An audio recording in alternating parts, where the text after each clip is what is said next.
Bismillahirrahmanirrahim. Alhamdulillah wassalatu wassalamu ala Rasulillah Sayyidina Muhammad wa ala alihi wa ashabihi wa man wala.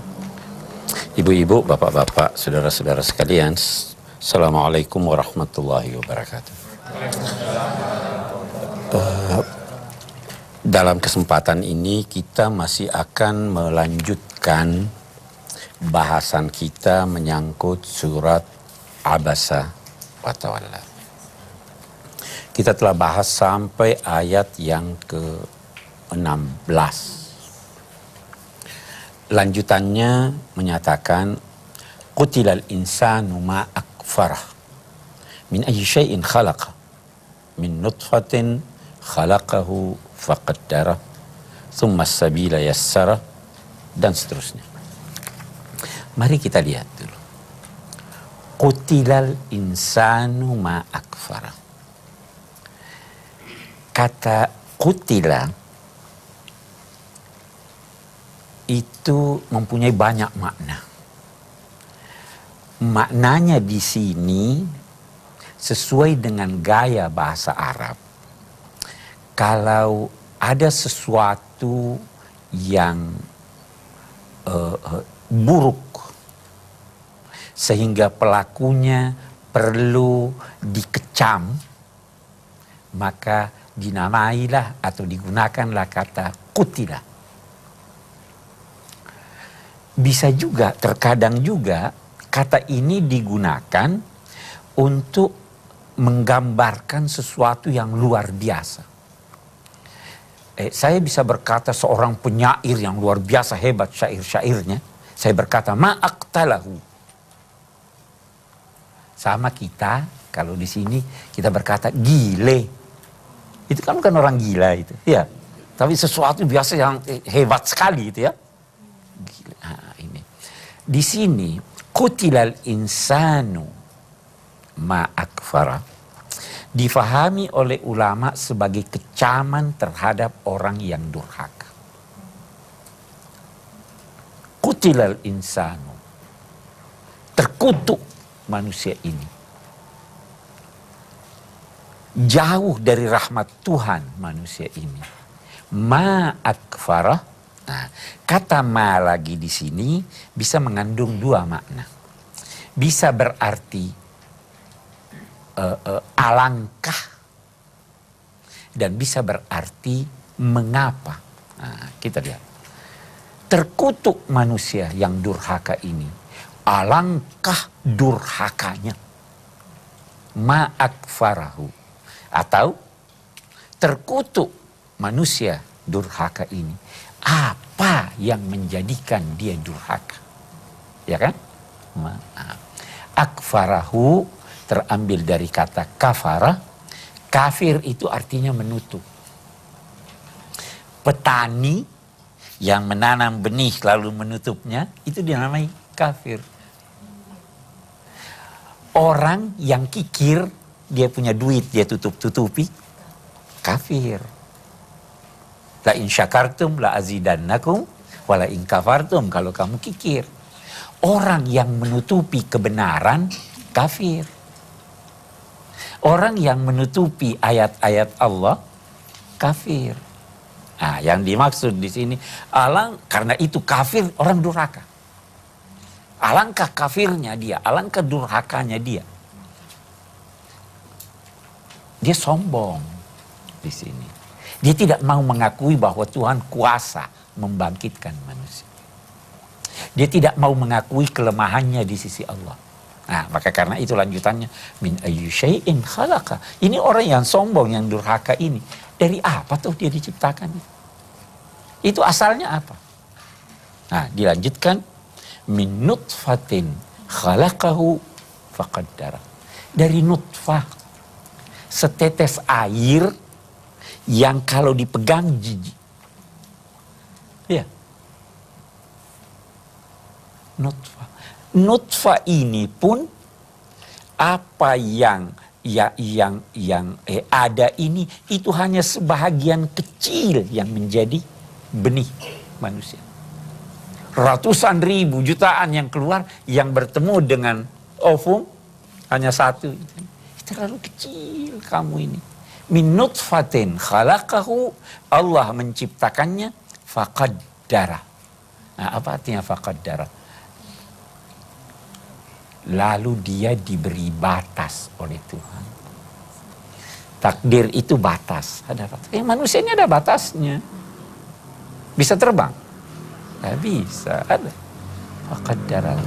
Nah, faqaddarahu bisa juga diartikan Allah menganugerahkan kepadanya potensi-potensi. Dia diberi mata, dia diberi telinga, dia diberi kemampuan berpikir. Itu dianugerahkan oleh Allah untuk dia gunakan demi kebahagiaan hidupnya di dunia dan di akhirat. Yang menganugerahkannya Allah, padahal asalnya begitu kecil. Coba bayangkan ini manusia, ya, setetes air. Diberi kemampuan oleh Allah, bisa menyelam jauh ke bawah laut, ke dasar lautan, bisa. Subhanallah. Allah yang menganugerahkan, terus dia mau sombong. Min nutfatin khalaqahu faqaddara. Tsumma as-sabila yassara. As-sabil itu jalan. Biasanya kata sabil itu menggambarkan jalan yang kecil. Kalau sirat, jalan yang besar. Oke. Kemudian jalan dimudahkannya untuknya. Jalan apa ini ya kira-kira? Ada dua kemungkinan. Waktu anak sudah di dalam janin, ada dalam perut ibunya, ada enggak jalannya keluar? Tuhan memudahkan jalan keluar janin itu. Tahu bagaimana cara Tuhan memudahkan? Subhanallah. Itu janin di dalam perut ibu, begitu dia mau lahir, dia balik kepalanya. Siapa yang ajar dia ini? Mudah itu melahirkan itu sebenarnya. Dikatakan oleh pakar-pakar bahwa 80% kehamilan itu sebenarnya tidak memerlukan bantuan. Mudah. 15% itu membutuhkan sedikit bantuan. Hanya karena biasa, terasa sakit. Ya memang ada sakit. Tetapi sakit yang dialami oleh ibu itu serta-merta hilang begitu anaknya lahir. Benar tidak ibu-ibu? Itu iya, kita juga ikut menderita tuh lihat ibu ini. Tapi anehnya begitu lahir, hilang semua itu. Siapa yang atur itu? Ini manusia diceritakan. Kamu kok mau sombong? Tsumma as-sabila yassara. Di jalan keluarnya pun dijadikannya begitu lentur. Anak ukurannya 3,5 kilo, 4 kilo. Bisa keluar. Bagaimana ini? Ini yang dimaksud. Tsumma as-sabila yassara. Dimudahkan dah oleh Allah. Nah, itu satu penafsiran. Penafsiran yang lain menyatakan kemudian dia dimudahkan menelusuri jalan kebaikan. Allah memberikan dia dua jalan, ini jalan buruk, ini jalan baik. Wa hadainahun najdain. Allah memudahkan. Summa amatahu fa'akbar. Kemudian dia mematikannya. Lalu dia memerintahkan untuk menguburkannya. Kematian itu nikmat atau bukan? Nikmat. Bisa dibayangkan. Kalau tidak ada kematian di dunia ini, kita tidak bisa berdiri, sempit. Ya. Nikmat enggak? Ya kita bergiliran dong. Satu, kalau tidak ada kematian itu, bisa enggak kita masuk surga? Nikmat itu. Kaifa takfurun wa kuntum amwatam fa ahyakum. Kenapa mau kafir? Padahal dulu kamu tidak ada lalu kamu dimatikan. Itu manusia bisa diibaratkan seperti telur. Dunia ini seperti telur itu. Anak ayam itu kalau dalam telur tidak sempurna. Kapan dia capai kesempurnaannya? Kalau dia keluar dari telur. Iya kan? Manusia juga baru sempurna kalau dia keluar dari dunia ini. Nikmat. Hamatahu fa'akbarahu. Dia suruh menguburkannya. Allah sangat menekankan kehormatan manusia sehingga dia tidak dibiarkan begitu saja. Kalau dia mati biar seperti ini. Disuruh dikuburkan. Ini nikmat-nikmat Allah yang diberikannya kepada kita. Itu kira-kira kandungan sebagian dari apa yang kita ini. Baik, silahkan kita akan lihat satu fragmen dan selanjutnya kita akan. Silahkan Bu, kalau mau bertanya. Bismillahirrahmanirrahim. Yang saya ingin tahu Pak Kures, Allah ini menciptakan manusia beraneka ragam sifatnya. Ada yang baik, ada yang tidak baik, ada yang sombong. Yang saya ingin tanyakan, kenapa Tuhan tidak membuka hati orang yang tidak baik itu menjadi baik semuanya? Kenapa Tuhan itu tidak membuka hati orang yang jahat menjadi orang yang baik semuanya? Jadi pertanyaan saya di sini, apakah Tuhan punya maksud lain sehingga Dia tidak membuka ruang hidayah kepada orang yang tidak jahat ini? Terima kasih, mohon penjelasan. Assalamualaikum warahmatullahi wabarakatuh. Baik, sebelum saya jawab ini, sebenarnya jawabannya ada di ayat atau dalam pengertian ayat kita ini. Di sini kan tadi kita katakan Allah berfirman, "Tsummas sabila yassara." Antara lain maknanya jalan untuk kebaikan atau jalan untuk keburukan Dia permudah. Setiap orang diberi potensi oleh Allah, potensi untuk berbuat baik atau potensi untuk berbuat jahat. Terserah mau pilih yang mana. Jadi jangan kita katakan ada orang yang Tuhan ciptakan sombong, ada orang yang Tuhan ciptakan baik. Tidak, semua diberi potensi, bisa baik, bisa jahat. Terserah kepada masing-masing. Nah, jadi sebenarnya Allah itu begitu menghargai manusia sehingga Dia tidak mau paksa. Dia hanya beritahu ini baik, ini buruk. Kalau usul ibu tadi seakan-akan kita menyatakan Allah paksa dia jadi baik. Ya kan? Jadikan dia baik. Tidak. Kata Allah, saya tidak mau paksa. Man syaa'a falyu'min wa man syaa'a falyakfur. Manusia mempunyai kedudukan yang demikian tinggi, melebihi kedudukannya dari binatang, bahkan bisa melebihi dari malaikat. Karena malaikat tidak bisa melakukan kecuali kejahatan. Kita ini bisa baik, bisa jahat. Justru kebaikan kita itu karena kita mau melakukan kejahatan, kita mau melakukan kebaikan, padahal kita bisa melakukan kejahatan. Kalau seperti yang ibu usulkan, Tuhan biar aja semua jadi baik, kita dijadikan malaikat semua. Ya, kita ini manusia, diuji, diberi untuk itu. Saya kira demikian ya ibu ya. Nah itu as-sabila yassara. Atau bisa juga itu kita fahami dari min nutfatin khalaqahu faqaddara. Dia memberikan batas, kemampuan. Ini ada kitab suci, tuntunan. Ini ada nabi yang datang. Ini ada ulama memberi kamu nasihat. Ini ada ayat-ayat. Coba perhatikan itu. Silahkan mau pilih yang mana. Baik, kalau tidak ada yang bertanya, kita lanjutkan. Kita punya ayat tadi. Kita lanjutkan. Summa sabila yassara, summa amatahu fa'akbara. Allah mematikannya dan memerintahkan untuk menguburkannya. Perintah Allah pertama untuk menguburkan itu melalui gagak. Ingat kan? Itu Qabil dan Habil. Si Habil dibunuh, Qabil tidak tahu gimana nih saya punya saudara ini saya apakan. Allah beri petunjuk. Lihat ini gagak dia kuburkan. Itu nikmat Tuhan yang paling besar. Kalau kita tidak dikubur, subhanallah 2 hari 3 hari aja udah. Summa idza syaa'a ansya. Kemudian kalau dia mau, kalau Allah mau, dia membangkitkannya. Mari kita lihat. Kenapa dia katakan kalau Allah mau dia membangkitkan? Kenapa ada kata-kata kalau Allah idza syaa'a? Nah, saya ingin jelaskan. Kata idza itu digunakan oleh Al-Quran untuk suatu peristiwa yang akan datang dan pasti. Pasti.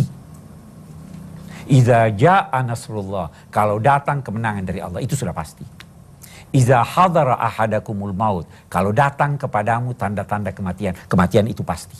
Ya kan? Nah, jadi di sini sebenarnya Allah ingin berkata, itu kebangkitan pasti, tetapi jangan kamu persamakan kebangkitan itu dengan kelahiran, kematian, dan sebagainya.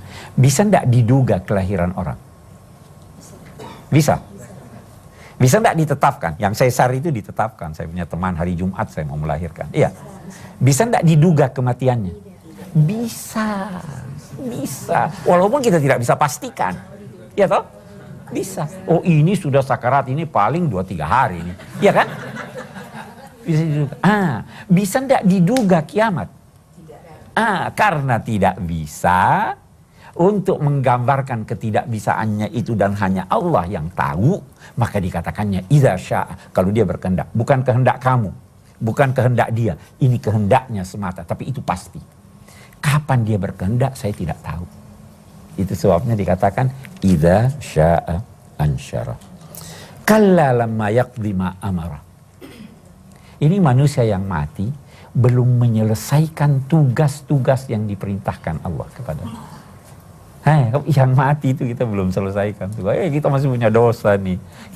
Ini yang mati ini belum menyelesaikan apa yang diperintahkan Allah kepada. Jangan sombong. Kalla lamma yaqdi ma amara. Baru supaya kita bisa mendekati kesempurnaan dalam melaksanakan perintah Tuhan, maka dilanjutkannya falyanzuril insanu ila ta'amihi anna sababnal ma'a sabba. Cobalah perhatikan kau punya makanan. Makanan bagaimana tercipta? Bagaimana dia berproses masuk ke dalam perut? Coba. Bagaimana kami menurunkan hujan dari langit sehingga itu tumbuhan, sehingga lahir itu ini semuanya. Nah, ayat-ayat kita ini semua pada akhirnya sampai pada wafaqiyatan wa abba mata'an lakum wa li'an'amikum menunjukkan betapa kuasa Allah Subhanahu wa taala dan betapa besar nikmatnya. Nah, setelah itu dikatakannya fa idza ja'atis sakhah, kalau kiamat itu sudah datang. As-sakha itu suara yang memekakkan telinga. Itu peniupan sangkakala kedua itu begitu keras memekakkan telinga. Fa ijaza'atis sakha, apa yang terjadi ketika itu? Yauma yafirrul mar'u min akhi wa ummihi wa abi wa sahib. Ketika itu lari seseorang dari saudaranya, lari dari ibunya, lari dari bapaknya, lari dari pasangannya. Wa sahibatihi wa bani likulli imri'in minhum sya'nun yughni. Semua punya urusan. Berbeda pendapat ulama kenapa lari orang. Anak lari dari bapaknya, bapak lari dari anaknya. Kenapa anak lari dari bapaknya? Karena dia takut, saya dulu durhaka sama saya punya bapak. Ya kan? Kenapa bapak lari dari anaknya? Dia takut jangan sampai anaknya nuntut. Dulu bapak saya tidak didik saya. Suami lari dari istrinya. Oh, saya pernah mengkhianati istri saya. Sekarang dia tahu nih. Istri lari dari suaminya. Semua lari. Itu sebabnya lari. Itu satu kemungkinan. Kemungkinan yang kedua, dia lari karena tidak mau diganggu. Saya sudah punya urusan sendiri. Saya nggak bisa. Sudah tidak usah. Nafsi, masing-masing dari kita. Yauma yafirrul mar'u min akhi wa ummihi wa abi wa sahibatihi, istrinya, temannya, wa banih, dan anak-anaknya. Likulli imri'in minhum yauma idzin sya'nun yughni. Setiap orang di antara mereka ketika itu mempunyai urusan yang menjadikan dia tidak mau lagi menerima yang lain. Terus wujuhun yauma idzin musfirah dhahikatun mustabsyirah. Ketika itu ada wajah-wajah yang cemerlang, yang bercahaya, dhahika, tertawa, mustabsyirah, gembira ria. Siapa itu kira-kira?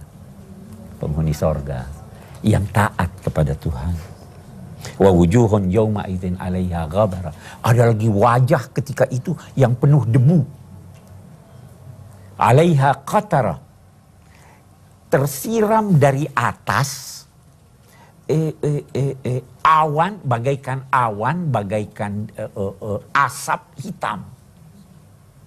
Mukanya muram, jelek. Siapa itu? Ulaika humul kafaratul fajar. Mereka itulah, kalau Allah berkata ulaika, mereka itulah, itu menunjukkan dia sangat jauh dari Tuhan. Mereka itulah yang sangat jauh dari rahmat Tuhan. Kalau saya berkata ini kan dekat. Kalau saya berkata itu, jauh. Jauh dari apa kalau Tuhan menunjuk jauh? Jauh dari rahmat. Mereka itulah yang jauh dari rahmat Tuhan. Al-kafaratu. Ulaika humul kafaratul fajarah. Kita sudah jelaskan tadi ketika berbicara tentang ma'akfarahu, makna kafir. Banyak orang yang menduga bahwa kata kafir itu hanya disandang oleh orang yang tidak percaya kepada Allah. Ya kan? Sebenarnya Al-Quran tidak menggunakan kata kafir hanya untuk itu. Kata kafir di dalam Al-Quran digunakan untuk semua pelaku yang melakukan kegiatan yang bertentangan dengan ajaran agama Islam.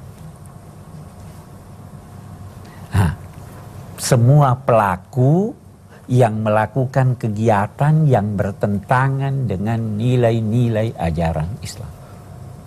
Kita ambil contoh.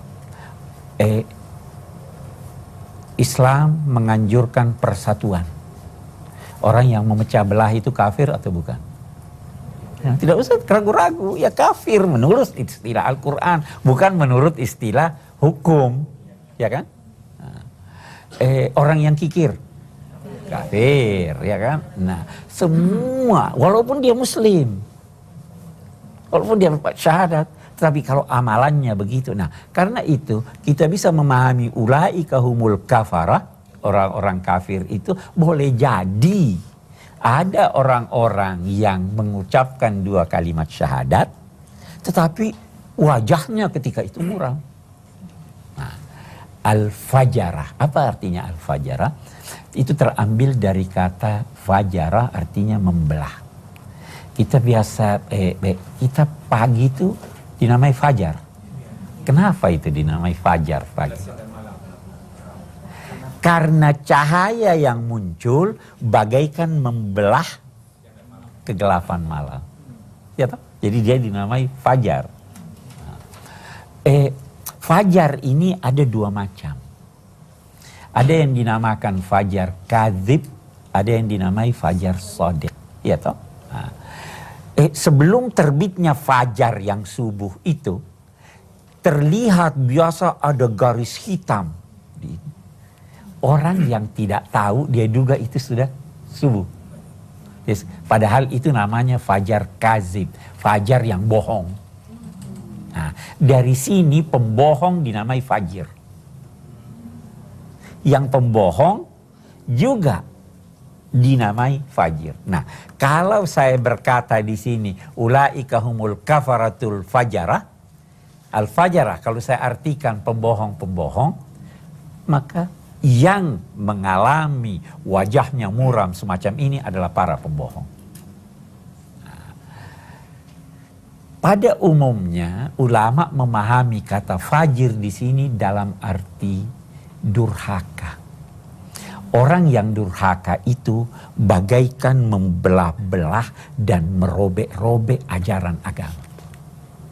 Yang durhaka, yang membelah dan merobek-robek ajaran agama itu dinamai fajir. Kalau dalam istilah hukum, biasanya fajir itu adalah orang yang sering melakukan dosa kecil dan juga tidak jarang melakukan dosa besar. Itu fajir. Yang melakukan dosa besar dan sering melakukan dosa kecil, itu namanya fajir. Bisa enggak seorang muslim melakukan dosa besar? Bisa saja. Apalagi dosa kecil. Kalau udah sering ada dosa besarnya, ulaika humul kafaratul fajar. Baik. Ada satu hal dari apa yang kita terangkan di sini. dari ayat-ayat yang kita terangkan di sini, saya sengaja mengakhirkannya, yang menjadi peringatan bagi semua orang yang ingin menafsirkan ayat-ayat Al-Quran. Apa itu? Di sini ada kata-kata wa fakihata wa abba. Abba itu apa artinya? Sayyidina Umar tidak tahu apa artinya. Sayyidina Umar, dia baca ini, apa ini artinya ya? Saya nggak tahu. Terus dia berkata, dia punya tongkat, dia simpan. Hai Umar, nggak usah kamu tahu deh apa artinya Abba. Yang penting hayatilah bahwa ini anugerah Tuhan begitu banyak yang kamu harus manfaatkan sebaik mungkin. Apa maknanya itu? Jangan memaksakan diri kalau nggak tahu. Nggak tahu terus mau paksa-paksa diri. Ini Sayyidina Umar saja seperti itu. Sayyidina Abu Bakar berkata, langit apa yang meneduhi saya, bumi apa tempat saya berpijak kalau saya mengucapkan sesuatu penafsiran dalam Al-Quran yang saya tidak tahu. Itu dari ayat kita ini. Baik, mari kita diskusi. Silahkan yang mau bertanya. Baik, silahkan. Terima kasih. Singkat aja, apa makna pengabdian kita kepada Allah sementara Allah tidak membutuhkan apa-apa dari kita? Wa may yashkur fa innama yashkuru li nafsihi. Siapa yang bersyukur? Allah tidak, dia bersyukur untuk dirinya. Mari kita lihat sekarang. Anda salat. Ketenangan yang Anda peroleh saat salat itu sebenarnya untuk diri Anda.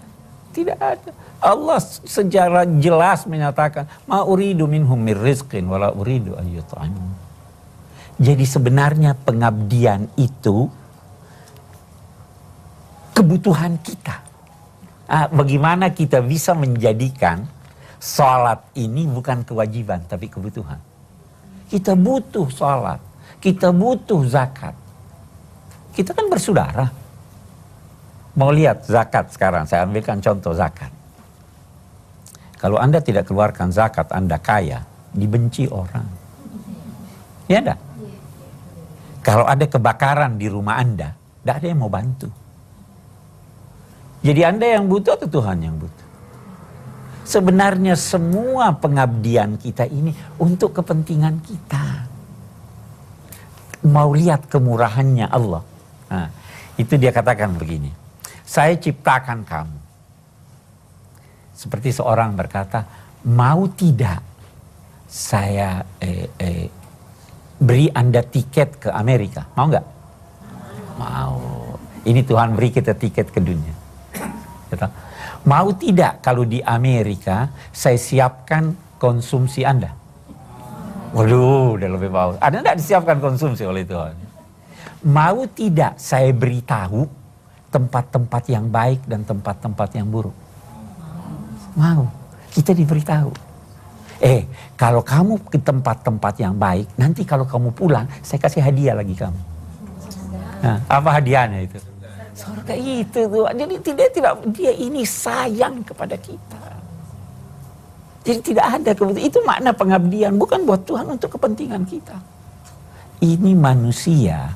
Kira-kira seperti ini. Kalau saya bisa beri ilustrasi, ada seorang seniman punya banyak karya seni. Tentu berbeda-beda kan. Ada satu yang menurut dia ini yang paling hebat dan yang paling disukai. Ya, bisa kan begitu ya? Oke. Allah kalau kita gambarkan, ilustrasikan, ini seniman, apa karya seninya yang paling dia kagumi?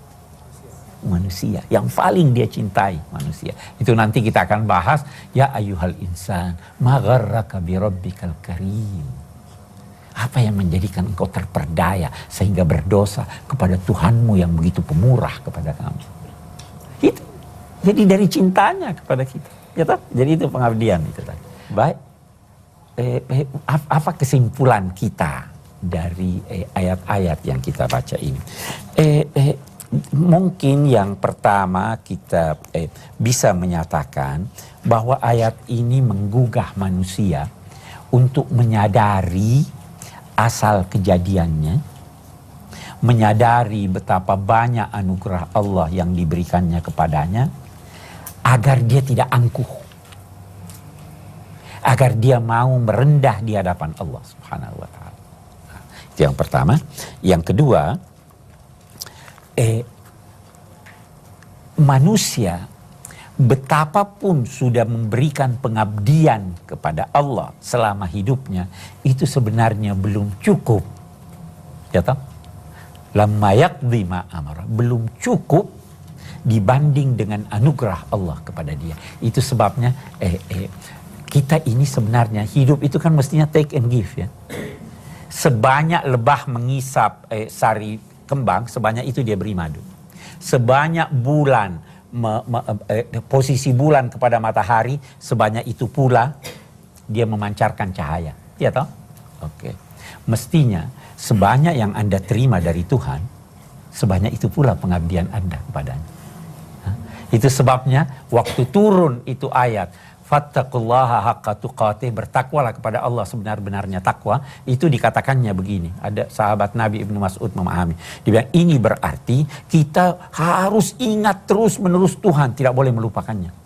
Harus bersyukur terus-menerus, tidak boleh sesaat pun durhaka. Harus taat terus-menerus, tidak bisa sesaat pun kita durhaka. Waktu turun itu kita tidak bisa, ya Allah. Maka Allah menurunkan ayatnya yang lain.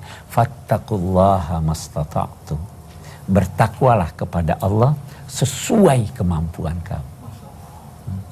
Nah, itu juga sebabnya nanti dikatakan al-yauma akmaltu lakum dinakum wa atmamtu alaikum ni'mati wa raditu lakumul Islam madina. Saya rela keberagamaan kamu itu hanya penyerahan diri kepadamu. Banyak kau punya utang pada saya. Ya, mestinya kamu bayar utang itu. Tidak usah bayar sepenuhnya, sesuai kemampuan kamu aja. Asal kamu datang mengaku, ya Allah saya punya utang, saya nggak bisa bayar, saya serahkan diri. Itu raditu lakumul Islam madina. Ya kan?